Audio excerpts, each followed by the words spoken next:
Capitalism has really tricked artists into just hating ourselves. And I want to talk about that for a minute. I used to be very, very addicted to self-help. I was very into this hustle, grind. You got to be an entrepreneur and you got to figure out how to monetize everything culture. Every time I got curious about a new medium, I could only pursue it if I could think of a way to make it a side hustle. I started doing screen printing, and then it was like, what would it take to start a t-shirt business? And when I started painting and doing assemblage pieces, I was always like, oh, how do I price this and how do I sell it? And it wasn't really about money so much as it was just about constantly feeling needed to justify how I was spending my time. I needed to prove to myself or these imaginary other people that what I was doing was valuable because I could make money doing it. And if you have a dream to be a creative entrepreneur and you want to make money from your art, that's your thing, I'm not discouraging that. I understand the desire to have meaning in your work. I understand the desire to be paid for things you know you're good at. There's a quote somebody said once, if you're great at something, don't ever do it for free.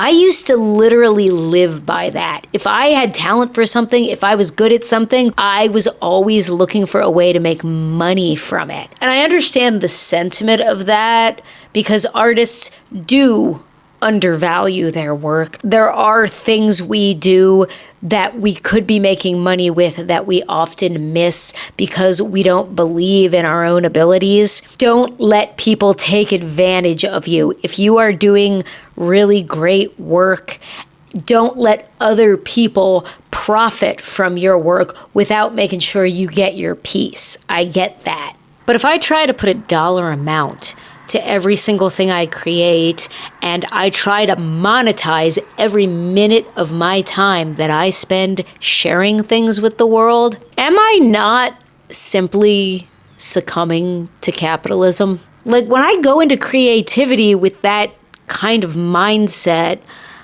I am exemplifying everything I say I'm against. I think most creative people have a very weird relationship with money. When I was younger, I was very, very into wooey spirituality, law of attraction, manifest wealth kind of stuff, which is super cringe to talk about now, but I was. And they're always teaching you things like money is just energy. Or if you want to go more religious, money is the root of all evil. And there's a variation of that that's money doesn't really exist. Money is just something they made up to control us.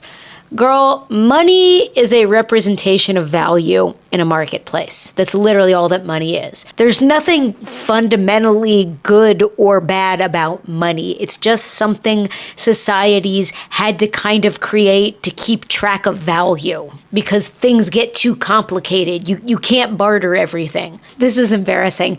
I used to watch those videos on YouTube where they would just say mantras over and over again, and they would show you this stock footage of people throwing money in the air and yachts and limousines and rich people things, and there would be this voice looping over and over again that would just be money comes to me quickly and easily, and it was supposed to be programming your subconscious mind. I'm exposing myself here. I used to really be into stuff like that. And I think about it now and it was what did I even think I wanted all this money for? I look at stuff like that as an older, more experienced person. And I ask myself, if I were living in say a big mansion in the Hollywood Hills, would I actually be a happier person? I always assumed I would, right? Because here's the thing, when we think of ourselves having these things we don't have and we project ourselves into the future like that, you're kind of imagining yourself as a different person. But this is what I've learned. Wherever I go, there I am. And every time I've ever achieved a goal, I've reached a finish line, I did the thing, I got what I wanted. It's like you get there and it's cool and it's great, but I'm still me. Nothing I dislike about myself would go away if I had a giant master bathroom attached to my bedroom. I would just be walking further from the toilet to the sink than I am now. And that might be a cool experience for a little while, but is that really a fundamentally better human existence than the one I'm living right now? Also, yachts. The manifestation money mantra videos, they were always showing people on yachts. Even in my wooiest, most vulnerable, greediest state, like that looked like a stupid, boring waste of money to me. Y'all can keep the yachts. Here's my real hot take on wealth. I think Lamborghinis are ugly. That can't just be me, right? Like, I've never driven a Lamborghini, but I've driven fast sports cars. Like, I've driven a Corvette, and it's weird. You're too low to the ground. And who cares if your car could technically drive 180 miles an hour? You live in Los Angeles. You can only drive as fast as the traffic on the highway will allow you to go. I'm not saying we shouldn't be entrepreneurs. We shouldn't be business people. But please don't make everything you love doing transactional. Please don't let capitalism suck all the joy you get out of just doing things. People need your art. People need your communication. They need your kindness. They need your empathy. They need your help. We need each other, and we shouldn't be thinking that we shouldn't give ourselves to other people without being paid. You shouldn't be giving yourself to corporations without being paid. You shouldn't be spending time at your job that they don't pay you for, because that's the nature of your relationship with your job. And it would be really unhealthy and unfair for it to be any other way. And we wonder why we have such shit self-esteems as artists. My art isn't valuable. Of course we're going to feel that way if we only define the value of art by the price tag. If you can only call yourself a successful artist or think of a project as being successful if it made you money. I typed into YouTube something like how to believe in yourself as an artist.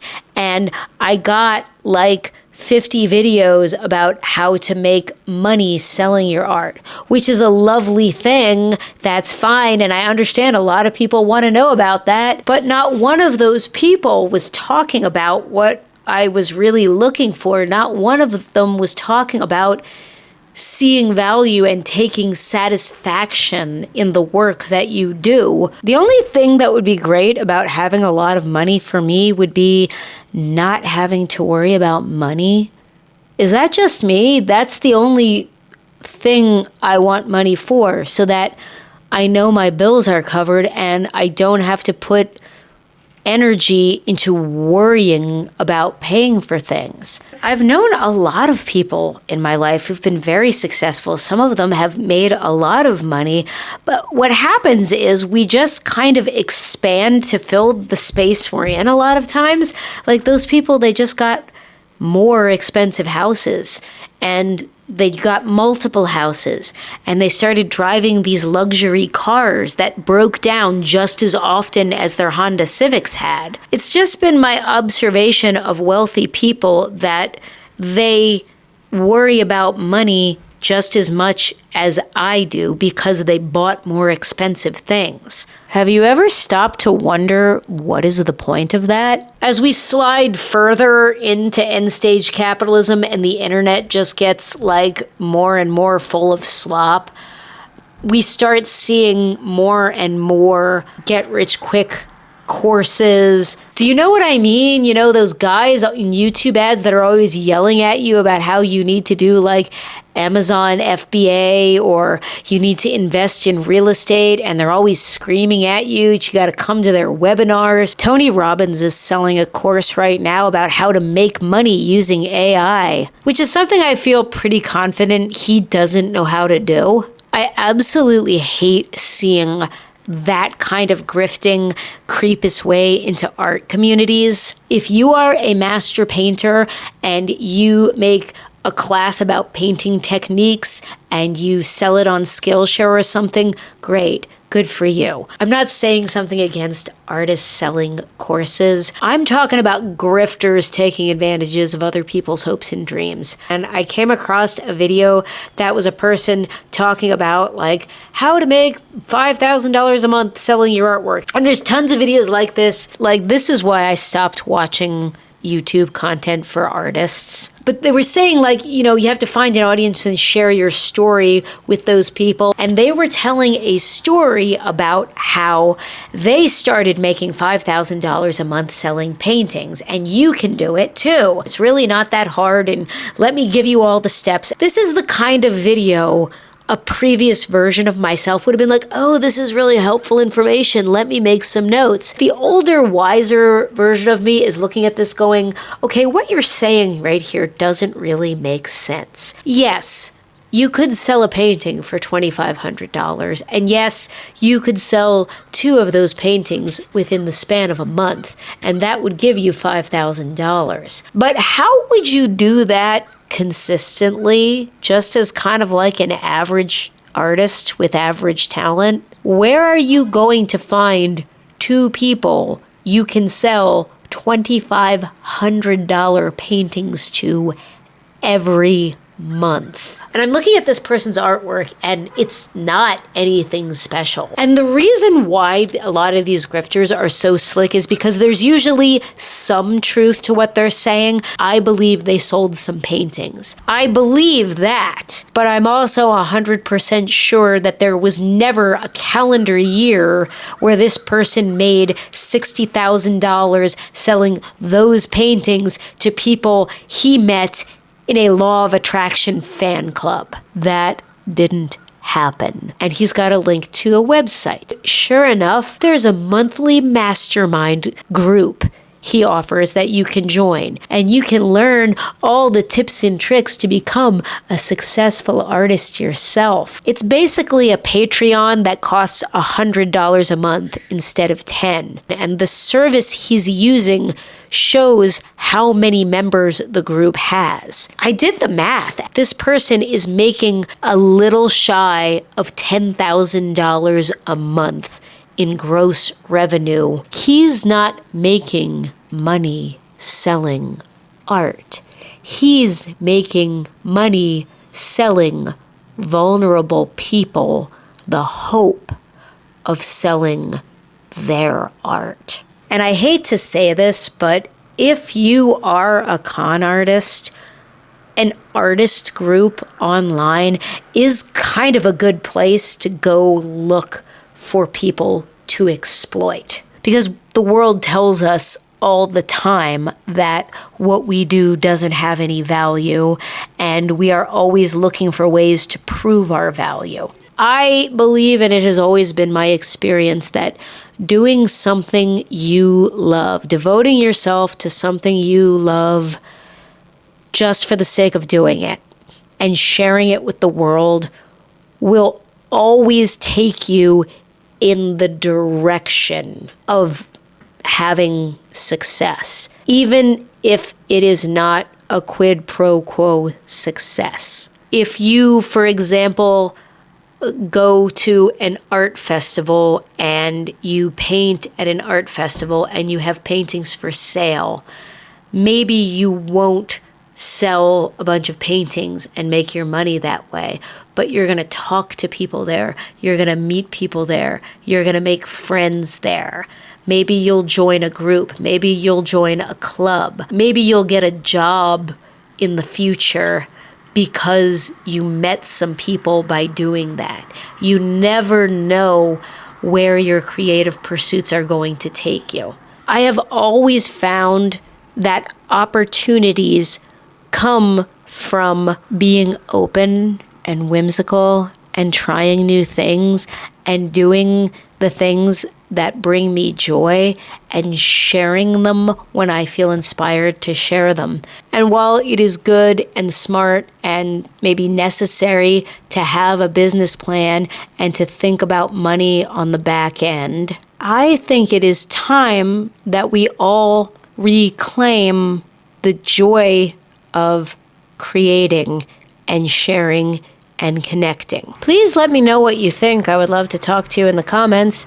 I would also love it if you subscribed and looked at some of my other videos. I've never really found a good way to end these videos, so I guess just leave.